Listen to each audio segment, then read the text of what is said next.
राग आणि भीक माग अशी म्हण आहे. रागावरचा ताबा सुटला की माणूस राक्षस होतो आणि तो नको ते कृत्य करतो. अशीच एक घटना तुळजापूर तालुक्यातील अणदूर येथे घडली आहे. घराची चावी पुतण्याने चुलतीकडे मागितली. चुलतीने चावी लांबून फेकून दिली.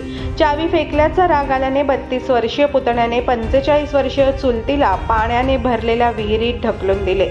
पोलिसांनी दिलेल्या माहितीनुसार शब्बीर दस्तगीर पिंजारी वय वर्ष 32 राहणार अणदूर तालुका जिल्हा याने त्याची चुलती मयत जैनाबी कासिम पिंजारी वय वर्ष 45 राहणार अणदूर तालुका तुळजापूर दशरथ घुगे यांच्या शेतात ऊस तोडत होत्या. या दरम्यान आरोपी शब्बीरने जैनाबी यांच्याकडून घराची चावी मागितली.